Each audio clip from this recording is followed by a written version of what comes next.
Assalamualaikum warahmatullahi wabarakatuh. Selamat pagi. Bagaimana kabarnya hari ini? Alhamdulillah, luar biasa. Tetap semangat. Allahu Akbar. Nah, pada pertemuan kali ini kita akan belajar melalui media pembelajaran berupa video. Di sini Ibu akan membuat video materi pembelajaran kita pada tema 1 yaitu tentang organ gerak hewan dan manusia, subtema 1 tentang organ gerak hewan pada pembelajaran ketiga materi IPS, yaitu tentang karakteristik geografis Indonesia sebagai negara maritim dan negara agraris. Silahkan kalian simak dan pahami materinya. Nanti akan Ibu kasih soal pertanyaan di akhir video, lalu kalian akan mengisi pertanyaan-pertanyaan tersebut pada lembar kerja siswa.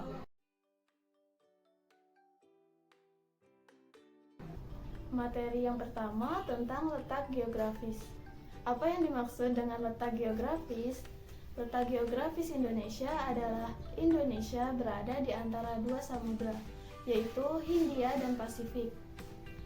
Materi yang kedua tentang negara maritim dan negara agraris. Mengapa Indonesia disebut negara maritim dan agraris?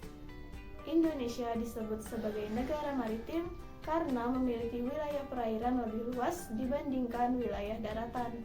Menurut sejarah Indonesia, disebut negara maritim karena lokasi kepulauan ini menjadi lalu lintas laut. Sedangkan Indonesia disebut sebagai negara agraris karena sebagian besar penduduknya bekerja di sektor pertanian. Lahan pertanian yang luas serta sumber daya alam yang melimpah adalah anugerah bagi kita, bagi bangsa Indonesia. Yang ketiga, tentang karakteristik geografis Indonesia sebagai negara maritim dan agraris. Karakteristik Indonesia sebagai negara maritim. Yang pertama, negara yang daerah teritorial laut lebih luas daripada daerah teritorial daratnya atau biasa kita sebut negara kepulauan. Yang kedua, karena banyaknya daerah perairan, masyarakat lebih banyak berprofesi sebagai nelayan di daerah pesisir. Karakteristik Indonesia sebagai negara agraris. Yang pertama, negara yang salah satu penunjang perekonomiannya adalah dari sektor pertanian. Yang kedua, negara agraris memiliki lahan yang sangat luas dan banyaknya keanekaragaman hayati. Dan yang ketiga, sebagian besar penduduknya hidup dari hasil bertani atau bercocok tanam. Materi yang keempat, pengaruh geografis Indonesia sebagai negara maritim dan agraris terhadap kehidupan ekonomi, sosial, budaya, komunikasi, serta transportasi. Yang pertama, pada kehidupan ekonomi. Sebagai negara maritim, Indonesia cenderung memiliki mata pencaharian sebagai nelayan karena dekat dengan laut. Sebagai negara agraris, kehidupan ekonomi terjadi karena adanya komoditas pertanian yang tercukupi untuk melakukan kegiatan ekonomi dalam negeri sehingga roda perekonomian nasional dapat berputar. Yang kedua, pada kehidupan sosial, menjadi jalur perdagangan dunia. Sebagai wisata bahari yang indah, memiliki banyak jenis ikan, memiliki sumber bahan mineral dan energi, serta pertukaran informasi dari berbagai negara. Yang ketiga, pada kehidupan budaya.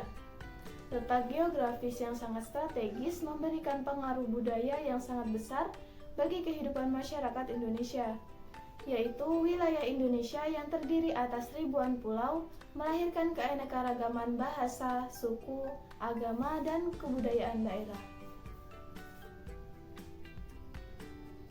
Yang keempat, pada kehidupan komunikasi. Pengaruhnya yaitu dapat memiliki kemampuan berbahasa asing yang memudahkan bangsa Indonesia untuk berkomunikasi dengan bangsa asing. Dan yang kelima, pada kehidupan transportasi. Untuk memudahkan berpindah tempat antar pulau, maka dibangunlah sarana dan prasarana transportasi, contohnya bandara dan pelabuhan.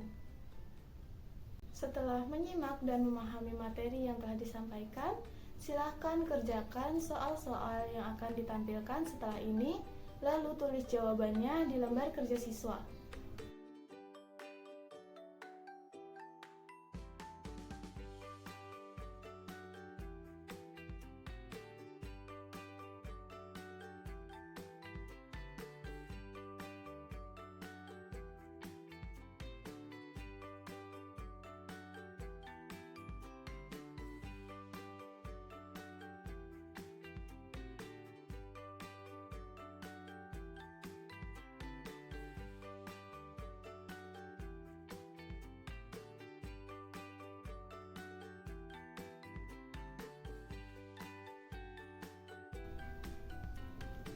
Semoga pembelajaran kali ini dapat memberi manfaat bagi kita semua. Wassalamualaikum warahmatullahi wabarakatuh.